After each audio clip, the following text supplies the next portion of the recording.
Yeah, like there's nothing positive to say about Hearthstone right now. It's tough, right? It's really hard to look at the positives because there just really isn't any at the moment. And I need to put out a video every day. I would like to do some more gameplay, but what gameplay videos am I gonna do? I was saying about doing a gameplay video for tomorrow, and I looked at the decks. I'm like, there's nothing. It's all just scam decks, and it's mostly scam decks that have been around for months. Yes, the Zeddy situation is crazy, and no, I totally didn't steal a title. I'm Theo, and thank you for joining me. And today we're looking at why Zeddy just isn't really playing Standard anymore. He basically quit playing it, and it's just an arena streamer now. And yeah, what is going on with the meta? Because it seems like pretty much nobody likes this meta. Now, Zeddy used to frequently play Standard, you know, like stream everyday Standard for hours and hours. I used to face him on ladder. But lately, yeah, he's just not been playing Standard, and we can see that here on HS Guru. And HS Guru is a very handy site for a lot of things, and one of the things you can do here is search for your favorite streamer and see what they've been playing, how they've done with the deck. You can see here, right, what ranks they played it at, the scores. You can get the deck codes here, see what decks they've played, and when they played it. And if I look at when Zeddy played decks lately, yeah, there hasn't been too much lately. Like, if we go back 2 months, that's kind of the last time he really frequently played Standard. You can see here the dates, right? It's about 2 months ago, May the 24th. But after that, yeah, he's barely played any Standard. We can exactly see what he's done. You can see here in June, yeah, he pretty much just got Legend with it. And yeah, then stopped playing for the entire month. He literally didn't play anything else the entire month. Then we can see here, July the 8th, guess what? The expansion launched, so he played some games, got some YouTube videos out of it, and then he stopped playing again until the patch. He played a couple of games, didn't go so well, and yeah, then hasn't played again since then. So yeah, he's pretty much stopped playing outside of, you know, the launch days of new metas. And you can tell by the clip in the beginning, that's because of all those scam decks. If you see some gameplay on his YouTube channel, it's usually just recorded offline. And yeah, it's just those scam decks, they're not very fun to face. And we can kind of look at the meta to see what decks we have right now. And we can see here the most played decks. We got Mech Warrior, Protoss Priest, Dorian Warlock, Quest Warlock, Armor Demon Hunter. And there does seem to be some diversity the last 3 days this data is from, so a bit more recent. A lot of different decks, but yeah, the top 3 decks, they get played quite a bunch. We got Mech Warrior, which tries to scam out yeah, those testing dummies early. We got Protoss Priest, which yeah, doesn't really do it early. It scammed some late game Protoss cards, of course, with the Mothership, but early on it's actually a pretty decent board deck. And then we have Dorian Warlock, which is just an insane scam deck, as we know. And here's a tweet from Pocket Train, the 2023 World Champion. He's trying to go for high finish, and yeah, this is what he's facing. He's at turn 4. I mean, he's also playing a scam deck, but yeah, he played quite a few cards, as you can see here. You know, his giant is 4 mana, so he's already drawn like over 10 cards, and he just dies on turn 4 from hand because yeah, the Warlock played the Dorian, got the Gamagun into Fire and it did some damage and even cleared the board. And yeah, this is the most popular deck in High Legend, Dorian Warlock. And yeah, that's not really what you want, right? Like, there's no counterplay to this. You just die on your turn 4, basically, their turn 5. Like, that is 30 damage from hand with basically no setup. I mean, the setup is not drawing a Gamagun. That's it. And we can see that in the stats for High Legend. It's, yeah, the last 3 days, there is 25% Dorian Warlock. I mean, 1 in 4 games, the game comes down to if they draw a Gamagun or not. And yeah, that's not very fun. But yeah, if we look further, the other top tier decks, here we have the most played decks in High Legend. We have Psycho Rogue. Yeah, another scam deck, right? Who just tries to get giants on board turn 4. I mean, you can see here a clip of mine that I had recently on my stream. And as you can see, turn 3, yeah, the opponent has no cards left. That is a coin in hand, so literally nothing. Can you guess what the board looked like turn 5 and their hand? Yeah, that's right. Full hand, full board, and ready to set up an OTK. That is Rogue.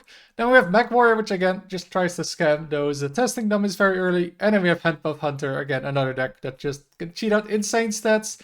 Like early on, it can have like 30 damage on board, 30 health on turn 4, and like you can't really reasonably deal with that. And those 4 decks are over half the meta, so yeah, that is what you have to deal with if you play in top 1000. And let me tell you, it's not the most enjoyable meta to be playing for hours. And yeah, well, if we look at the rest of the decks though, are they really that much more enjoyable? With Alonia's Druid. And then we also have decks like Starship, Death Knight, Armored Demon Hunter, that just spam the same thing over and over, right? Just starships. And I don't know about you, but I think we've seen enough of those, and especially Armored Demon Hunter. Just an awful deck to play against. I really wish it wasn't a deck. And then we also have the Drunk Paladin with actually a pretty good win rate again. Not as good as it used to be when it was the best deck, but yeah, still pretty good. And again, this is just another scam deck that gets insane stats on the board early. It's just another deck that can get the 2 0-mana giants on board turn 4. And then after that, they can get with Lynessa even as early as turn 5, like 30 stats on board with Sea Shanty getting copied. Like, just, yeah, how can you reasonably deal with that with most decks? It's just not very fun having these decks in the meta, and yeah, we keep having those decks as well. That's the problem. We just keep making cards like that. We've just had Murmur getting nerfed, we had Narrowlex getting nerfed, we have Low getting nerfed. I mean, all those cards that just cheat mass amounts of mana, they keep getting made, they keep getting nerfed because they're unenjoyable to play against. So yeah, just why do we keep making them? Like, all those cards that either do one thing, either they're unplayable or they're broken. Like, why do we keep making those cards? Like, I get if you want to make those kind of cards for like a 40% win rate deck, or maybe people can try and do a combo that isn't very reliable, but sometimes it goes off. Some people like that, so you can have it for that. But it feels like every time they make those cards, it becomes meta and becomes top tier, because there's always some way people abuse it. And then, yeah, it has to get nerfed. We have an unenjoyable meta, and then that has to get fixed. And then the next set, they print another one of those cards. Then that becomes a problem, and that has to be fixed. And then I wouldn't be surprised if we next set we get another mana cheat card, and then that has to be fixed. And like, why do we keep making those cards? It just feels like we're not learning from the past mistakes, and we just keep making them over and over. And yeah, it's really hurting the game. And sometimes they don't even nerf the card. We see that with Dorian, right? I mean, it was 4 mana at launch. It was a problem. It got nerfed to 5, but yeah, the effect still stays the same. And it's kind of a ticking time bomb there where, yeah, the card, it might not be good at certain points, but once it gets the support, it's going to be broken at some point. And that's what we saw with Cursed Catacombs. It got that 0 mana tutor card, and suddenly, yeah, it's broken again. So it feels like, yeah, they really need to change those cards instead of just nerfing them by 1 mana. And we can see that also with other decks. We have Psycho that's been good for quite a while, and yeah, it's getting some small nerfs, but yeah, again, other decks getting nerfed, it's getting new cards, right? Like it got the map with Ungordo, and suddenly again, it's just the best deck again, and there isn't really much you can do against them, getting 2 giants on board turn 4, and then just dealing 20 plus damage from hand on turn 6. We have the hand buff Hunter, which continues to be good. Yeah, the Zerglings got nerfed, but yeah, now I have the Bumbling Bell up and the Mythical Room Bear, I think it is, to cheat out. And it just feels so bad to face these decks when yeah, you see those stats on board and there's just no way you can deal with it. Fortunately, I think that's kind of stopping hand buff Hunter from dominating is the Gilly. Because, yeah, if you draw Gilly, yeah, you can't do anything of the overpowered stuff in hand buff Hunter, right? Because you can't really buff the specific cards you want. You can't play the mana discount from Warrior if you have a single minion in hand, so that doesn't work. And yeah, that is bad, but I think the worst example here is of Dorian Warlock with Gamagan, because according to the Vicious Syndicate podcast, if you draw Gamagan in your mulligan, it's over 20% lower win rate that you have. Like over 20%, that basically means you have a win rate of like a Quest Rogue. That's how bad it is. And yeah, that also isn't very fun for the Warlock player, right? You draw a Gamagan and you kind of feel hopeless. But if you don't draw a Gamagan and get the Dorian, you suddenly have the best deck. And yeah, there's nothing really can do about it, right? You either draw a Gamagan or Dorian, or you don't. Like, there's no decision making that. Like, yeah, turn 10 maybe you can shuffle a Gamagan back with Shaladosil, but yeah, by turn 10, the game is usually over. I mean, you can see, right, the average turns of this deck, 7.7. And even if you have that combo, you even need another turn to survive, because, yeah, Gamagan Shaladosil is basically not doing anything on the board. But yeah, how do we fix these problems? Because, yeah, they've been going on for quite a while. And, like, I'd like to see, you know, decks like Dorian, Psycho Rogue, you know, Hand Buff Hunter, those kind of decks just get deleted.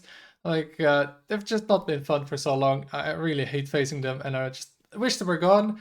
But after that, yeah, what do we get? Is it really that much better? Because, yeah, again, are these decks that much more enjoyable to face? I'm not sure. But this is a very tough spot for them, and I'm not really sure how they get out of it until at least the new expansions or the new rotation. Anyway, let me know what do you think should happen to the meta to help it get better, because yeah, it really needs some help right now. And that is it for this video. Hope you enjoyed this discussion video, and if you did, make sure to like and subscribe. Thanks for watching, and until next time.